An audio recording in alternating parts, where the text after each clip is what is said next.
আমন্ত্রণ ব্যবসা বাণিজ্য এবং নিউজ টোয়েন্টিফোরের নিয়মিত আয়োজন বিজনেস আওয়ারে সবাইকে আমন্ত্রণ জানাচ্ছি। সাথে আছি আমি রিয়াজ সুমন। শনি থেকে বৃহস্পতিবার প্রতিদিন দুপুর 1টায় প্রচারিত হচ্ছে এই অনুষ্ঠান। সেখানে থাকছে ব্যবসা বাণিজ্যের সবশেষ খবর এবং খবরের বিশ্লেষণ, এবং এছাড়াও থাকবে শেয়ার বাজার এবং মুদ্রা বাজারের আপডেট। রাজধানীর ইন্টারন্যাশনাল কনভেনশন সিটি বসুন্ধরায় শুরু হয়েছে 5 দিনব্যাপী 20তম জাতীয় ফার্নিচার মেলা 2025। সেখানে আছেন আমাদের সহকর্মী মরিয়ম আজিজ মরিন। মরিন, ইতিমধ্যে তো মেলার উদ্বোধন হয়ে গেছে, তো উদ্বোধনের আনুষ্ঠানিকতা কেমন ছিল? এবারের মেলার আয়োজন কেমন? আয়োজকরা কি বলছে এবং দর্শনার্থীর সমাগম কেমন দেখছেন?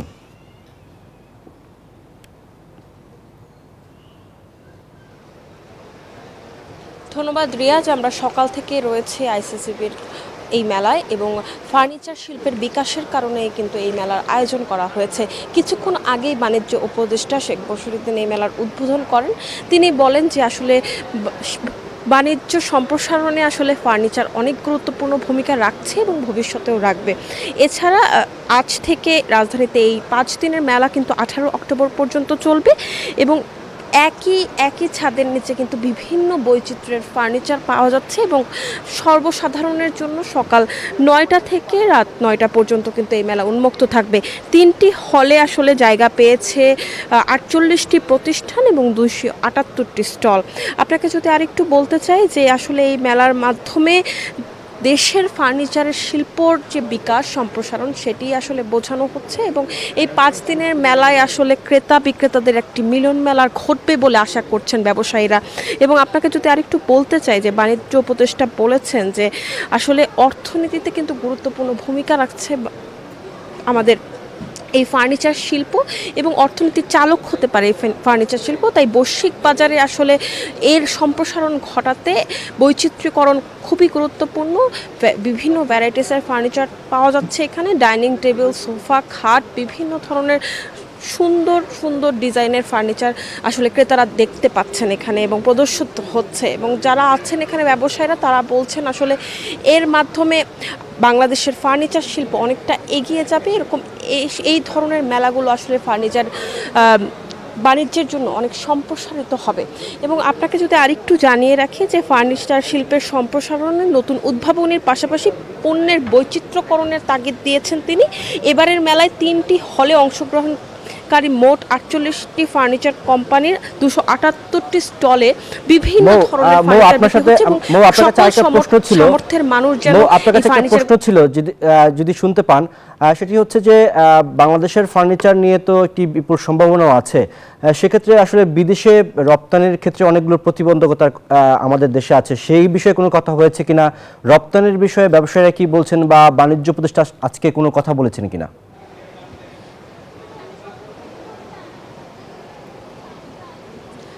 আমরা এটাও শুনতে পেরেছি যে আসলে আগে যেরকম কাঁচামালগুলো আসলে দেশের বাইরে থেকে আনা হতো, এখন দেশেই উৎপাদিত হচ্ছে বা দেশেই তারা তৈরি করার চেষ্টা করছেন এবং রপ্তানি খাতেও আসলে বাংলাদেশের ফার্নিচার বিভিন্ন দেশে রপ্তানি করা হচ্ছে। যদিও অন্যান্য ভিয়েতনাম, চায়না থেকে আমরা কিছুটা পিছিয়ে আছি বলে তারা মনে করছেন, কিন্তু ভবিষ্যতে এই জায়গাটা আসলে কাটিয়ে ওঠা সম্ভব হবে বলে মনে করেন তিনি। রিয়াজ, আপনাকে ধন্যবাদ। চট্টগ্রাম বন্দরের লালদিয়া নিউমোরিং কন্টেইনার টার্মিনাল ও ঢাকার কেরানীগঞ্জের পানগাঁও টার্মিনাল পরিচালনার জন্য বিদেশি অপারেটর নিয়োগে আগামী ডিসেম্বরে চুক্তি স্বাক্ষর করবে সরকার। এর মধ্যে লালদিয়া টার্মিনাল 30 বছরের জন্য আর বাকি দুটি টার্মিনাল 25 বছরের মেয়াদে বিদেশি কোম্পানিগুলোর হাতে পরিচালনার দায়িত্ব দেওয়া হবে। গেল রোববার রাজধানীতে ইকোনমিক রিপোর্টার্স ফোরাম আয়োজিত এক সেমিনারে তথ্য জানান নৌ পরিবহন মন্ত্রণালয়ের সিনিয়র সচিব মোহাম্মদ ইউসুফ। এ বিষয়ে আজ আমরা আলোচনা করতে চাই। আমাদের সাথে দুজন অতিথি যুক্ত আছেন এই বিষয়ে আলোচনা করার জন্য। বন্দর পরিচালনায় আসছে বিদেশি অপারেটর, এর প্রভাবটি কী হবে, ইতিবাচক কি কি দিক থাকতে পারে, এই বিষয় নিয়ে আমাদের সাথে দুজন অতিথি যুক্ত আছেন। জনাব MS সিদ্দিকী, অর্থনীতি বিশ্লেষক, এবং মাহফুজুল হক, সাবেক পরিচালক, Chittagong chamber of commerce and industries. আপনি নিশ্চয়ই আপনারা আমাদের সাথে যুক্ত আছেন। জনাব, এই বিষয়ে প্রথম প্রশ্নটি আসলে মাহফুজুল হককে করতে চাই। জনাব মাহফুজুল হক, আপনি নিশ্চয়ই জানেন যে বা শুনেছেন যে এই যে চুক্তিটি করতে যাচ্ছে এটি সম্ভবত ডিসেম্বরে হতে পারে। এটিকে আপনি কিভাবে দেখেন, এই যে 30 বছর এবং 25 বছরের জন্য চুক্তি হচ্ছে? ধন্যবাদ আপনাকে। আমি ইনভেস্টমেন্ট দেশি হোক বা বিদেশি হোক সেটাকে আমরা কিন্তু স্বাগত জানাই। আমি নিজেই দেখতে পাচ্ছি। আমাদের যেটা বক্তব্য সেটা হচ্ছে বন্দরের অবকাঠামোগত উন্নয়নের জন্য সরকার বড় ধরনের বেশ কিছু প্রোগ্রাম নিয়েছে, যেমন ব্যাটামিয়ান প্রজেক্ট আছে, বন্দরের চলমান যে চট্টগ্রাম বন্দর আছে সেখানে বেশ কিছু টার্মিনালের বিদেশি অপারেটরদেরকে ইনভাইট করা হয়েছে এবং দেশীয় অপারেটররা অলরেডি কাজ করছে। আমাদের যেটা বক্তব্য বন্দর ব্যবহারকারী হিসেবে এই ধরনের দেশি হোক বা বিদেশি অপারেটর হোক, এই সমস্ত চুক্তিগুলোকে খুব স্বচ্ছভাবে করতে হবে এবং এখানে দেখতে হবে 20 বছর 30 বছর এটা বড় কথা না, বিষয়টা হচ্ছে আমাদের পারপাসটা সার্ভ হচ্ছে কিনা। এই যে বিদেশি অপারেটররা যাদের সাথে চুক্তি হতে যাচ্ছে, যারা টার্মিনালগুলো অপারেট করার জন্য সিদ্ধান্ত গ্রহণ করেছে বা সরকার ওদেরকে চয়েস করেছে, সেই বিষয়টা টোটালি একটা স্বচ্ছ থাকতে হবে।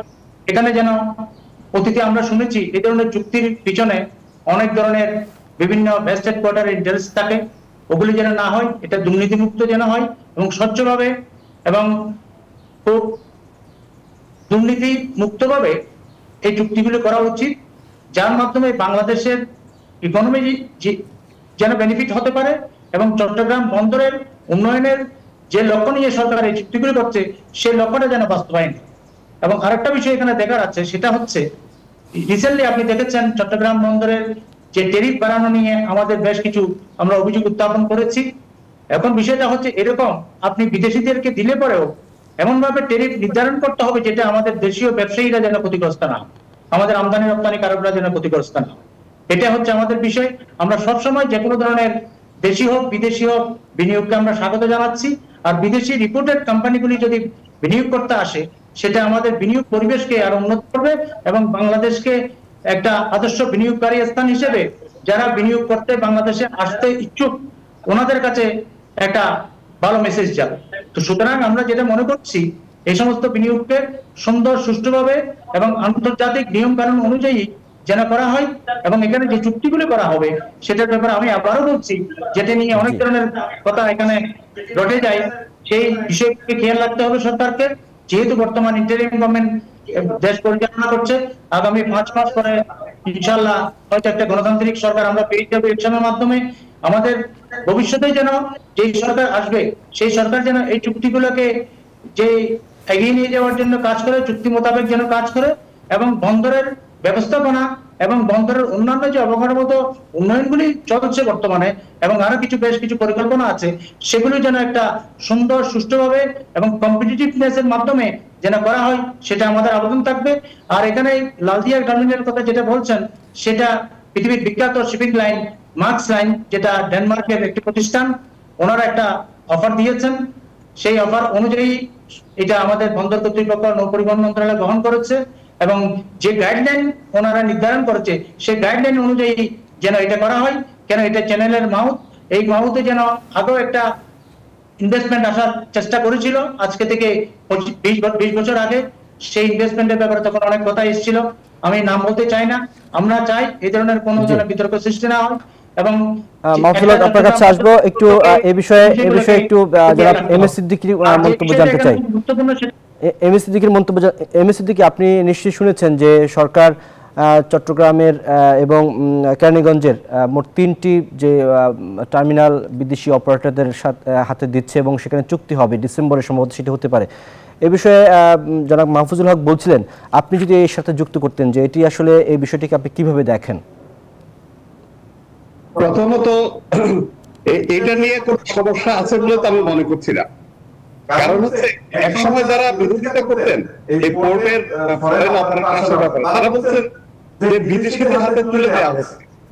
তাদের বক্তব্য ছিল যে দেশের মানুষ এটা পরিচালনা করতে পারে, কিন্তু আসলে দেশের মানুষ এটা পরিচালনা করতে পারে না, আমাদের সেই সক্ষমতা নেই। এটা একটা পোর্ট হচ্ছে একটা গ্লোবাল সাপ্লাই চেইনের একটা অংশ। এই গ্লোবাল সাপ্লাই চেইনের ভিতরে পুরো লজিস্টিক ট্রান্সপোর্টেশন এই পুরো সিস্টেমটা যদি কমপ্লিট না থাকে তাহলে লজিস্টিক সাপ্লাই সিস্টেমটা ঠিকমতো কাজ করে না। যেমন আমাদের যে গার্মেন্টস আমরা করি, আমেরিকান বায়ার যদি বাংলাদেশে অর্ডার দিতে চায়, তারা বলতে চায় যে তোমাদের কিছু করতে হবে না, তৈরি করে তোমাদের ওয়্যারহাউস থেকে কন্টেইনারে ঢুকিয়ে কন্টেইনারটা লজিস্টিক কোম্পানিকে দিয়ে দাও। লজিস্টিক কোম্পানি এটা চিটাগংকে নিয়ে যাবে, নিজস্ব প্রাইভেট ওয়্যারহাউসে রাখবে, সেখান থেকে নিজস্ব তত্ত্বাবধানে ইয়েতে নিয়ে যাবে, পোর্টে নিয়ে যাবে, পোর্টে নিজস্ব তত্ত্বাবধানে জাহাজে তুলবে এবং এই জাহাজটা নিয়ে যাবে আমেরিকান ওয়্যারহাউস পর্যন্ত ডেলিভারির গ্যারান্টি দেয়। অর্থাৎ এটা একটা কমপ্লিট সাপ্লাই চেইন। আমরা এই বিভিন্ন জায়গায় নিজস্ব লোকজনকে দিয়ে কাজ করানোর চেষ্টা করলে বিদেশি কোম্পানির সাথে কোঅপারেট করে না। সুতরাং আমাদেরকে এই কাজটা যদি করতে হয় তাহলে আমাদেরকে একটা কমপ্লিট চেইনটা গ্লোবাল সাপ্লাই চেইনের সাথে আমাদের যোগ হতে হবে। সেটারই একটা অংশ হচ্ছে যে আমাদের পোর্টাল ম্যানেজমেন্ট আমরা কতগুলি বিদেশি কোম্পানিকে দিচ্ছি। কারণ কানেক্টিভিটি যদি না থাকে, পোর্ট যারা অপারেট করে তাদের সাথে যারা শিপিং কোম্পানি আছে, তারা আদার লজিস্টিক কোম্পানি আছে, তাদের যদি একটা চেইন লিঙ্ক না থাকে তাহলে এটা এফিশিয়েন্ট হয় না এবং কস্ট কমানো সম্ভব না। আমরা যেহেতু একটা গ্লোবাল সাপ্লাই চেইনে আছি, গার্মেন্টস ও বিভিন্ন প্রোডাক্টের, আমাদের পক্ষে এটা বাইরে যাওয়া উচিত না। শুধু তাই না, আমি তো মনে করি যে এইসব লজিস্টিক কোম্পানিগুলোকে প্রাইভেট ওয়্যারহাউস করার সুযোগ দেওয়া উচিত। তাদেরকে নিজস্ব ট্র্যাকিং সিস্টেম, নিজস্ব ট্রাক, নিজস্ব ক্যারিং, লোডিং আপলোডিং ইকুইপমেন্ট সবই আনতে দেওয়া উচিত। এবং এটা যখন আমরা আনতে দেব তখনই আমরা বুঝবো যে আমাদের সাপ্লাই চেইনটা গ্লোবাল স্ট্যান্ডার্ডের হয়েছে। সুতরাং এখানে আসলে আমাদের শঙ্কিত হওয়ার মতো কোনো কারণ নাই। আর মাহফুজ সাহেব যেটা বললেন যে ট্রান্সপারেন্ট এবং টেন্ডারের মাধ্যমে করা দরকার। জনাব যে এমএসসি কি আপনার কাছে আসবো, একটু জনাব মাহফুজুল হকের সাথে যুক্ত হতে চাই। জনাব মাহফুজুল হক, আপনি যদি বলতেন যে এটি নিয়ে অনেকে আবার বলছে যে এটি আসলে দেশের জন্য কোনো ঝুঁকি তৈরি হবে কিনা বা ঝুঁকি তৈরি হতে পারে, সার্বভৌমত্ব, নানান ধরনের আসলে সমালোচকরা তো নানান ধরনের কথাই বলে। এটি আসলে আপনি কি বলবেন এই বিষয়ে? দেখুন, বিষয়টা হচ্ছে এরকম, বন্দর যে কোনো দেশের জন্য খুবই গুরুত্বপূর্ণ একটি স্থাপন, এটা অস্বীকার করার উপায় নেই। এখন যে বিষয়টা এখানে দেখা, সেটা হচ্ছে আমরা অতীতেও দেখেছি যখনই এই ধরনের কোনো বন্দরে ইনভেস্টমেন্ট, কোন ইন্টারন্যাশনাল অপারেটর বলুন বা অন্যান্য কাজে যখন আসতে চেষ্টা করে বা কোনো প্রপোজাল দেয়, তখন আমাদের এখানে একটা আওয়াজ তোলা হয় দেশের সার্বভৌমত্ব নষ্ট হয়ে যাচ্ছে। আমি যদি আশেপাশের দেশগুলিকে যদি চিন্তা করি তাহলে আপনি দেখুন, আপনি যদি ভারতের কথা চিন্তা করি, এটা একটা বড় ইকোনমিক দেশ। ওনাদের ওখানে ভারত অনেক কিছুর ব্যাপারে, পলিসিগত ব্যাপারে অনেক কনজারভেটিভ রুলস ওরা মেনটেন করে, কিন্তু ওখানে এই ধরনের আমাদের এখানে যারা এই বর্ডারে আসতে চাচ্ছে ওনারা কিন্তু ভারতে অপারেট করে যাচ্ছে গত 20 থেকে 25 বছর আগে থেকে।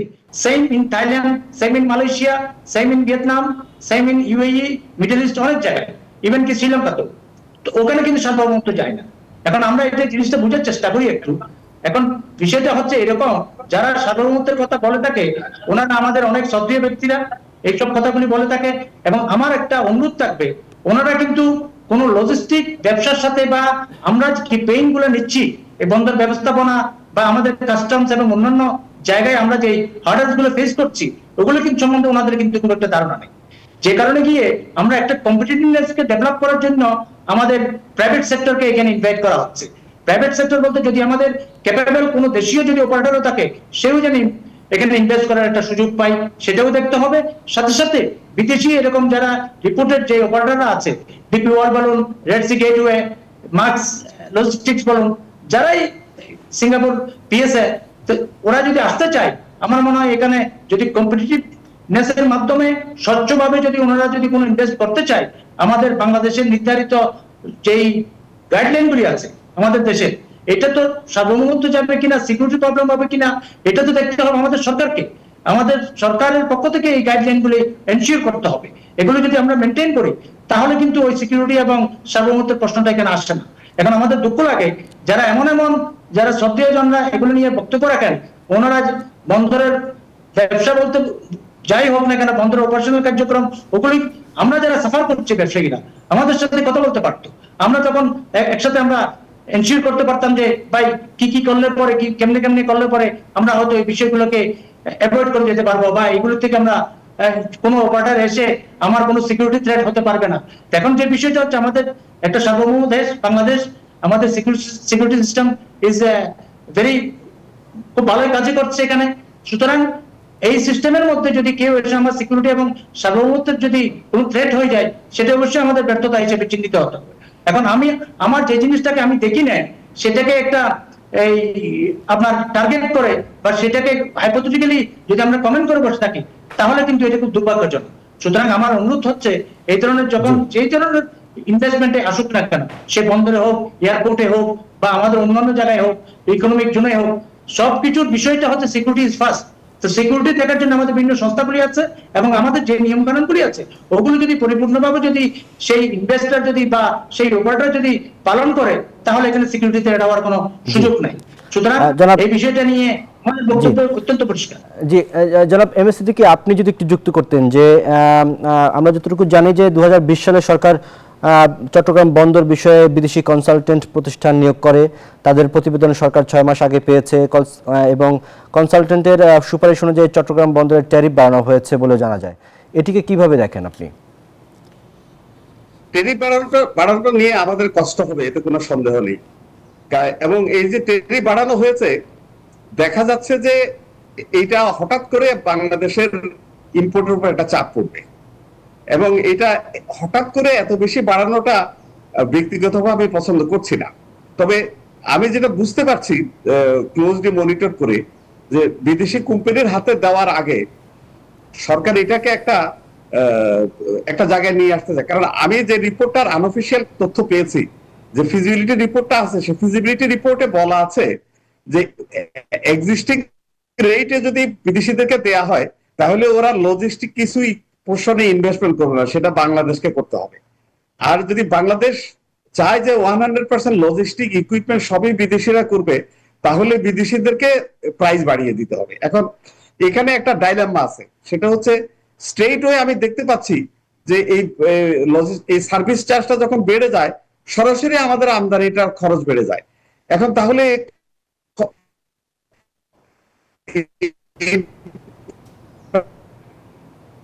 প্রাইসটা বাড়িয়ে আমরা কি বেনিফিট পাবো? একটা ধারণা বিশেষজ্ঞদের, সেটা হচ্ছে যে বিদেশি অপারেটররা যখন এখানে আসবে টোটাল সাপ্লাই চেইনটা।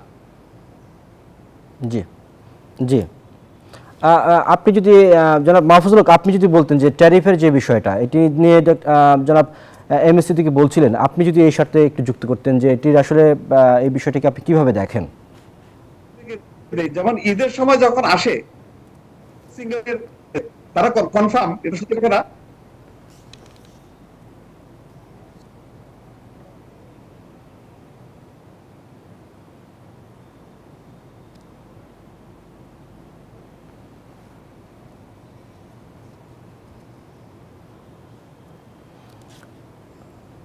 জি মাহফুজুল হক, আপনি শুনতে পাচ্ছেন? জি বলুন। বলছিলাম যে এই যে ট্যারিফ নিয়ে যে বিষয়টি জনাব এম এস সিদ্দিকী বলছিলেন যে এটিকে আপনি কিভাবে দেখেন, ট্যারিফ বাড়ানোর যে বিষয়টি? আমি অলরেডি বলেছি ট্যারিফের যে বিষয়টা হচ্ছে একসাথে এভাবে 41% ট্যারিফ বাড়ানোকে আমরা সমর্থন করছি না। আপনি দেখুন চট্টগ্রাম বন্দর কর্তৃপক্ষের পক্ষ থেকে বলা হচ্ছে বারবার করে 86 এর পরে ট্যারিফ বাড়ানো হয়নি।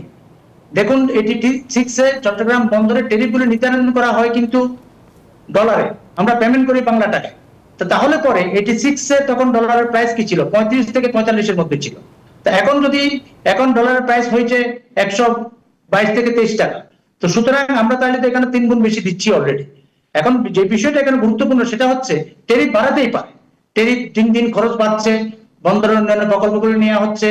সুতরাং ট্যারিফ বাড়ানোর ক্ষেত্রেও তো একটা সীমা থাকা উচিত ছিল। আমরা ওই জন্য বলেছিলাম 10 to 15% আপাতত বাড়ানো হোক, পর্যায়ক্রমে আস্তে আস্তে ভবিষ্যতে যদি আরো বাড়াতে হয়, সেটা বাড়ালে পরে আমাদের কোনো অভিযোগ থাকতো না।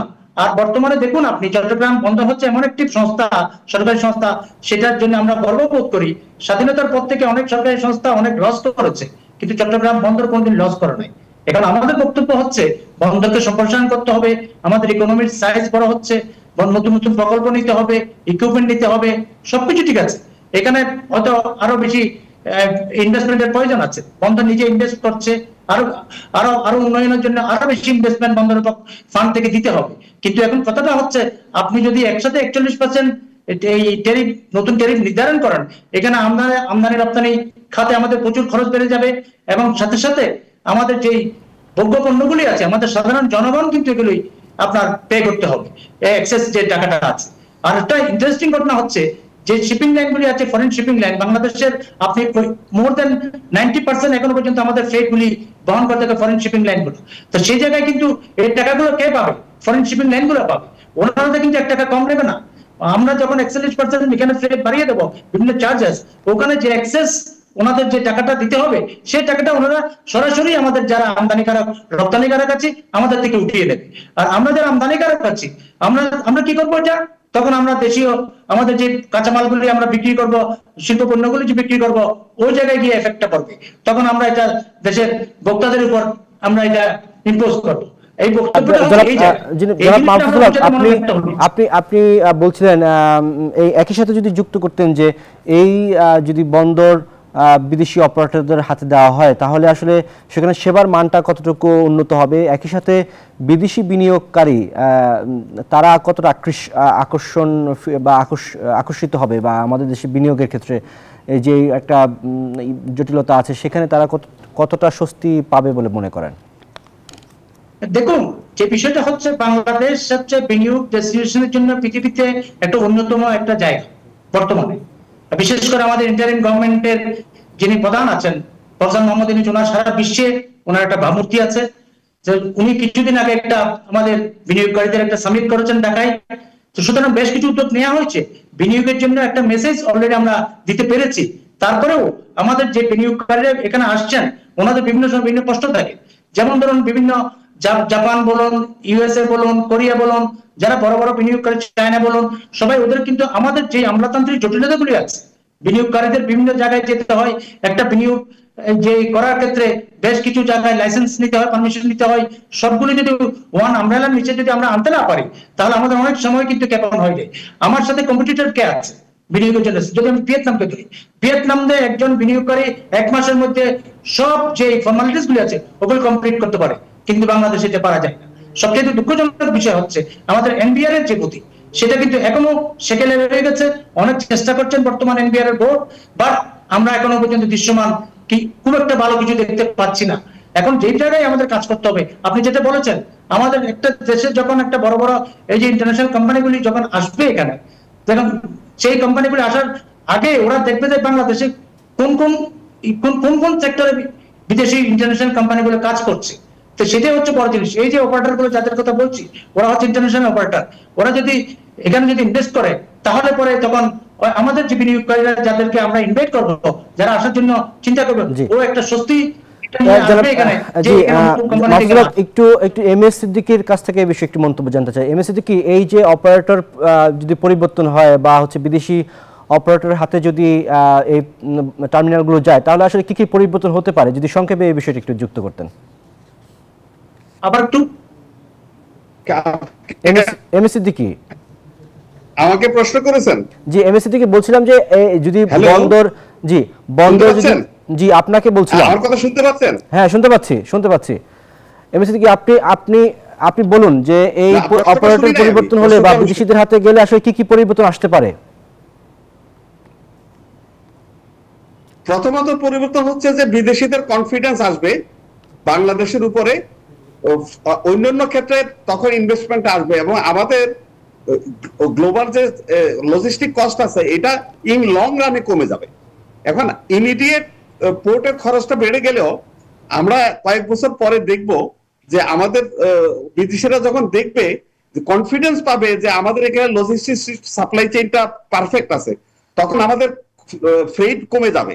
এবং আমাদের বিদেশি ইনভেস্টমেন্টটা, ফরেন ডাইরেক্ট ইনভেস্টমেন্টটা বিভিন্ন ইন্ডাস্ট্রিতে বিভিন্ন সেক্টরে আসবে। যে বেনিফিটটা আছে সেটা ইমিডিয়েট ভিজিবল হবে না, লং রানে এটা ভিজিবল হবে। এই জিনিসটা বুঝতে না পারলেই, যারা বুঝে না বলেই তারা আমাদের দেশের এই লজিস্টিকে ফরেন ইনভেস্টমেন্টটাকে বিরোধিতা করে। কারণ আমাদের যে ইজ অফ ডুইং বিজনেসের একটা মেজর পোর্শন হচ্ছে লজিস্টিক প্রবলেম। আমাদের দেশের লজিস্টিক হচ্ছে সবচেয়ে এক্সপেন্সিভ।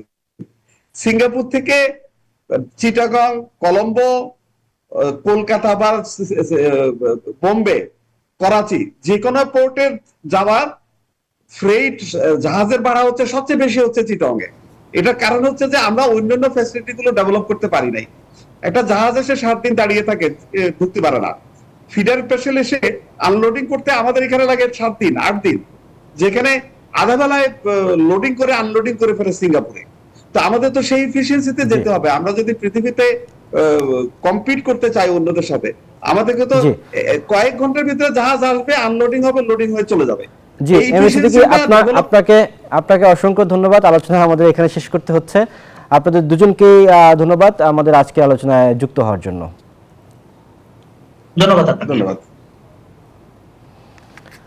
দর্শক, এর সাথে সময় হলো বিজনেস আওয়ার একটি বিরতির। ফিরবো কিছুক্ষণের মধ্যেই, আমাদের সাথেই থাকুন। বিরতির পর আবার আমন্ত্রণ বিজনেস আওয়ারে, জানাবো শেয়ার বাজারের আপডেট।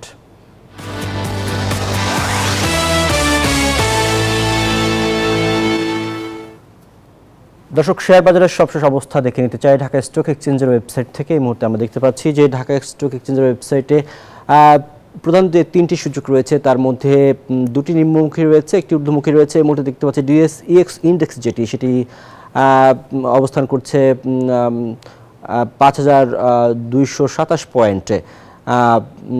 এই মুহূর্তে দেখতে পাচ্ছি যে আসলে ডিএসইএক্স ইন্ডেক্স যেটি, সেটি 1 পয়েন্ট বেড়ে অবস্থান করছে 5229 পয়েন্টে, এবং ডিএসইএক্স ইন্ডেক্স যেটি, সেটি অবস্থান করছে 1118 পয়েন্টে। এছাড়া ডিএস30 ইন্ডেক্স যেটি, সেটি 6 পয়েন্ট কমে এই মুহূর্তে অবস্থান করছে 2003 পয়েন্টে। এখন পর্যন্ত লেনদেন হয়েছে 4,241 কোটি টাকা। 169টি কোম্পানির শেয়ারের দর বেড়েছে, কমেছে 146টি কোম্পানির শেয়ার দর, এবং অপরিবর্তিত আছে 80টি কোম্পানির শেয়ারের দর। আমরা জানাতে চাই মুদ্রা বাজারের আপডেট। মুদ্রা বাজারের আপডেটটা দেখে নিতে চাই। এই মুহূর্তে মুদ্রা বাজারের মার্কিন ডলার যেটি 122 টাকা ক্রয় হয়ে বিক্রি হচ্ছে 123 টাকায়, ইউরো 137 টাকা ক্রয় হয়ে বিক্রি হচ্ছে 142 টাকায়, পাউন্ড 157 টাকায় ক্রয় বিক্রি হচ্ছে 165 টাকায়, চীনা ইউয়ান 16 টাকা ক্রয় বিক্রি হচ্ছে 17 টাকা 50 পয়সায়, সৌদি রিয়াল 32 টাকা 50 পয়সায় ক্রয় হয়ে বিক্রি হচ্ছে 32 টাকা 60 পয়সা, এবং ভারতীয় রুপি 1 টাকা 38 পয়সায় ক্রয় হয়ে বিক্রি হচ্ছে 1 টাকা 45 পয়সায়। জানাতে চাই স্বর্ণের বাজারের দরদাম। স্বর্ণের বাজার আমরা দেখতে পাচ্ছি যে 22 ক্যারেটের স্বর্ণ যেটি, সেটি প্রতি ভরি বিক্রি হচ্ছে 2,13,719 টাকায়। 21 ক্যারেটের প্রতি ভরি স্বর্ণের দাম আছে আজ 2,08,003 টাকা। 18 ক্যারেটের প্রতি ভরি স্বর্ণের দাম আছে 1,74,855 টাকা, এবং সনাতন প্রতি ভরি স্বর্ণের দাম আছে 1,45,520 টাকা। জানাবো রূপার দাম। রূপার দামেও আমরা দেখতে পাচ্ছি রূপার দামেও কিছুটা ঊর্ধ্বমুখী আছে। এই মুহূর্তে 22 ক্যারেটের রূপা যেটি, সেটি দাম প্রতি ভরির দাম 6,205 টাকা। 21 ক্যারেটের প্রতি ভরি রূপার দাম আছে 5,914 টাকা। 18 ক্যারেটের প্রতি ভরি রূপার দাম আছে 5,073 টাকা, এবং সনাতন প্রতি ভরি রূপার দাম আছে 3,802 টাকা। দর্শক, সময় হলো আরও একটি বিরতির। ফিরব দেশ বাণিজ্যের অর্থনৈতিক খবর নিয়ে, আমাদের সাথেই থাকুন।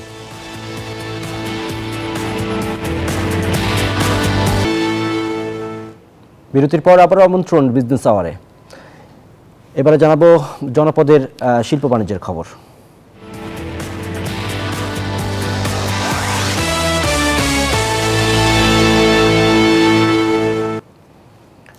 ইলিশের প্রধান প্রজনন মৌসুমে মা ইলিশ রক্ষায় সরকার গত 4 অক্টোবর থেকে 25 অক্টোবর পর্যন্ত 22 দিনের জন্য ইলিশ ধরা, বিক্রি, পরিবহন এবং মজুদের উপর সারা দেশে নিষেধাজ্ঞা জারি করেছে। তবে সরকারের 22 দিনের নিষেধাজ্ঞা অমান্য করে দেশের বিভিন্ন স্থানে ইলিশ ধরার খবর পাওয়া যাচ্ছে। আইন শৃঙ্খলা বাহিনীর অভিযানে অনেকেই মা ইলিশ ধরা পড়ছে, শাস্তি দেওয়া হচ্ছে। যদিও জেলেদের অভিযোগ আছে সরকারের বরাদ্দ পাচ্ছে না তারা, ফলে বাধ্য হয়ে নদীতে মাছ শিকার করতে হচ্ছে তাদের। এ বিষয়ে বিস্তারিত জানাতে আমাদের সাথে যুক্ত হবেন সহকর্মীরা। প্রথমে আমাদের সাথে দুজন সহকর্মী যুক্ত হবেন। জনাব মিঠুন গোস্বামী, যিনি রাজবাড়ী থেকে যুক্ত হয়েছেন, এবং আরেকজন আছেন বরগুনা থেকে সুমন শিকদার। দুজন আমাদের সাথে যুক্ত আছেন। প্রথমে যেতে চাই রাজবাড়ীতে মিঠুন গোস্বামীর কাছে। মিঠুন গোস্বামী, আপনি নিশ্চয়ই আমাকে শুনতে পাচ্ছেন। আপনার কাছে প্রশ্ন হচ্ছে যে এই মুহূর্তে সেখানকার চিত্র কেমন, আসলে জেলেরা কি বলছে, আইন শৃঙ্খলা রক্ষাকারী বাহিনী তারা অভিযান পরিচালনা করছে মা ইলিশ নিধন যাতে না হয়, আসলে সার্বিক অবস্থাটা একটু জানাবেন।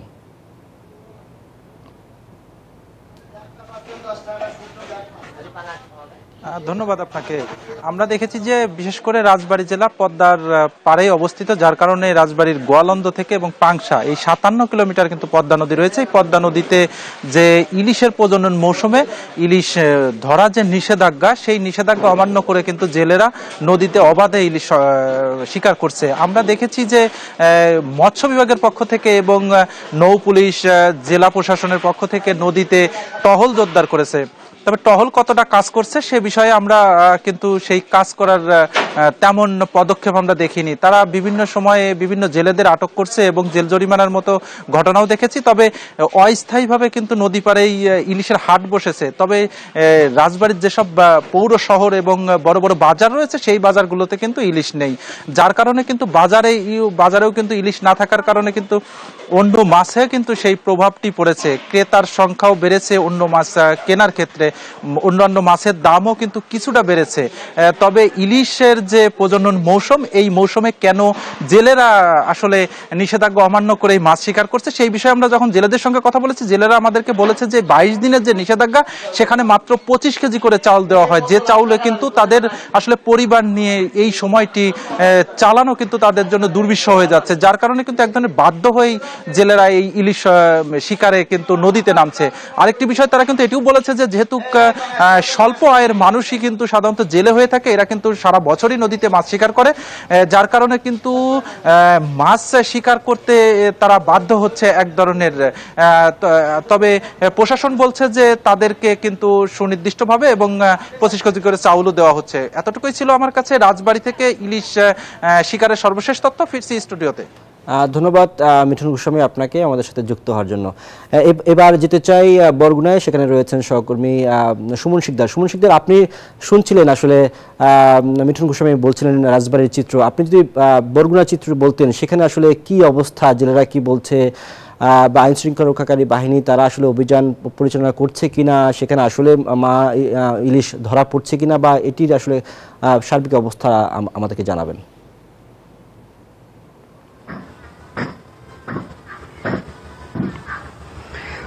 ধন্যবাদ আপনাকে। এবং রাজবাড়ী থেকে মিঠুন গোস্বামী যেমনটি বলছিলেন যে আসলে সরকার আরোপিত এই যে 22 দিনের নিষেধাজ্ঞা, এই নিষেধাজ্ঞাকালীন সময় কিন্তু সরকারের পক্ষ থেকে ইলিশ ক্রয় বিক্রয় এবং পরিবহন সকল কিছু নিষিদ্ধ করেছে।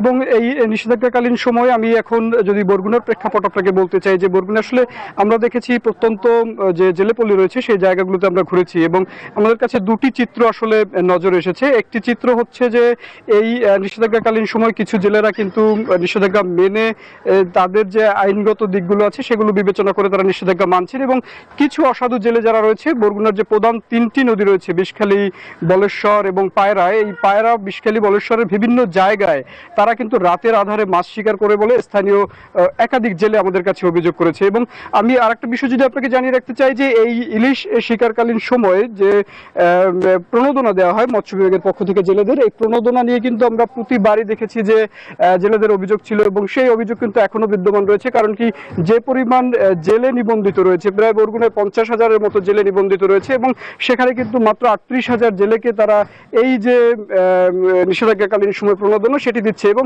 বাকি যে জেলেরা রয়েছে তাদের কিন্তু একটি মানবিক জীবনযাপন তারা করছেন বলে কিন্তু আসলে আমাদেরকে জানিয়েছে। এবং আমরা এখন যে জায়গাটিতে রয়েছি এটি একটি ডকইয়ার্ড, এবং আপনি জানেন যে এই যে 4 অক্টোবর নিষেধাজ্ঞা শুরু হয়েছে, এই নিষেধাজ্ঞাটি কিন্তু 25 অক্টোবর শেষ হবে, এবং সেই উপলক্ষে কিন্তু তারা তাদের যে নৌযানগুলো রয়েছে যেগুলো নিয়ে 25 অক্টোবরের পরে আসলে গভীর সমুদ্রে মাছ শিকারে যাবে, সেই নৌযানগুলো কিন্তু প্রস্তুতের জন্য কাজ করে যাচ্ছে। এবং আরেকটা বিষয় আমি বলতে চাই সেটি হচ্ছে যে জেলেদের যে বিষয়টি আমরা বললাম এবং এরপরে আমরা মৎস্য বিভাগের সাথে কথা বলেছিলাম, তারা আমাদেরকে যে বিষয়টি জানিয়েছে যে এই নিষেধাজ্ঞাকালীন সময়টাকে পুরোপুরি সফল করার জন্য তারা কিন্তু আসলে বিভিন্ন ধরনের পদক্ষেপ গ্রহণ করেছে। যেমন তারা প্রচারণা চালাচ্ছে, মাছ ইলিশ রক্ষা করলে আসলে মৎস্য সম্পদের কি ধরনের উন্নয়ন ঘটবে সে বিষয়টি তারা জেলেদের মধ্যে ছড়িয়ে দিচ্ছে এবং পাশাপাশি যারা অসাধু জেলে রয়েছে তাদেরকে নির্মূলের জন্য কিন্তু তারা অভিযান পরিচালনা করছে। এবং আমরা দেখেছি যে এই কয়েকদিনের মধ্যেই কিন্তু বরগুনা বেশ কিছু জেলেকে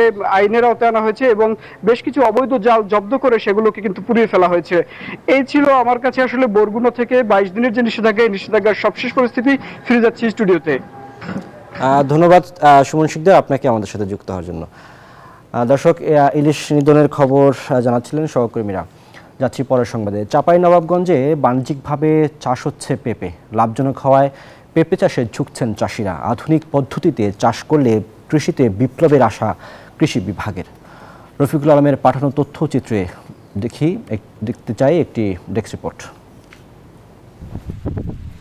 চাঁপাইনবাবগঞ্জের নাচলের নিজামপুর ইউনিয়নের কৃষক আলতাফ হোসেন বর্ষা মৌসুমে অন্যান্য সবজি কম থাকায় কৃষি বিভাগের পরামর্শে 5 বিঘা জমিতে পেঁপের চারা রোপণ করেছেন। এরই মধ্যে ভালো দামে বিক্রিও করছেন তিনি। বিএসের একটি পদ্ধতিতে আমরা পেঁপে চাষ করেছি, তার মধ্যে ধরলেন এখন হয়েছে আল্লাহ দেশে ভালোই আছে। আলতাফ হোসেনের পেঁপে বাগান দেখে উদ্বুদ্ধ হচ্ছেন স্থানীয় অনেকে। এই বাগান দেখে আরো সামনে বাগান করার জন্য সব বলছে করবো আমরা। খুব সুন্দর একটা পেঁপে হয়েছে এই বাগানে। আশা করি সামনের অক্টোবরের শেষের দিক থেকে তারা পাকা পেঁপে হিসেবে পেঁপে বাজারজাত করতে পারবে। রাজশাহী কৃষি উন্নয়ন প্রকল্পের মাধ্যমে পেঁপে চাষের জন্য বীজ, সার সহ অন্যান্য কৃষি উপকরণে সহায়তা করছে কৃষি বিভাগ। এই 18 কোটি জনসংখ্যার মানুষের খাদ্য নিরাপত্তা এবং পুষ্টি নিরাপত্তা, এই দুটি বিষয় যদি আমরা নিশ্চিত করতে চাই, সেক্ষেত্রে আমাদের সাথী ফসলের চাষাবাদের বা আন্তঃ ফসল চাষাবাদের কিন্তু কোনো বিকল্প নাই। আমরা এভাবে আমাদের নাচল উপজেলায় ফল ফসলের আবাদ এবং উৎপাদন বাড়ানোর জন্য নিরলসভাবে কাজ করে যাচ্ছি। আধুনিক পদ্ধতিতে পেঁপে চাষ করলে চাঁপাইনবাবগঞ্জের কৃষিতে বিপ্লব ঘটবে বলে মনে করেন কৃষি সংশ্লিষ্টরা। Desk report, news 24। দর্শক, দেখছিলাম চাঁপাইনবাবগঞ্জে পেঁপে চাষের বাম্পার ফলনের বিষয় নিয়ে। যাচ্ছি পরের সংবাদে। এবারে জানাবো বিশ্ব বাণিজ্যের খবর।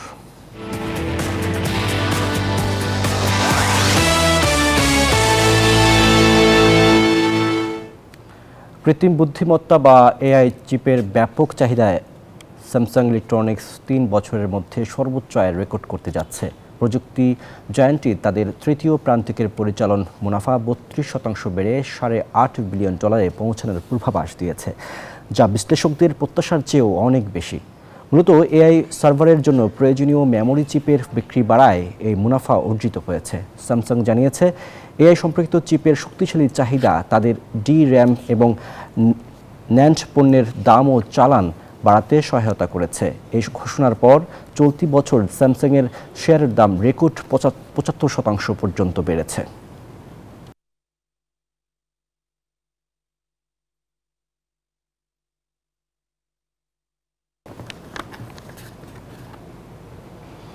এই ছিল বিজনেস আওয়ারের আজকের আয়োজন। এতক্ষণ সাথে থাকার জন্য ধন্যবাদ সবাইকে।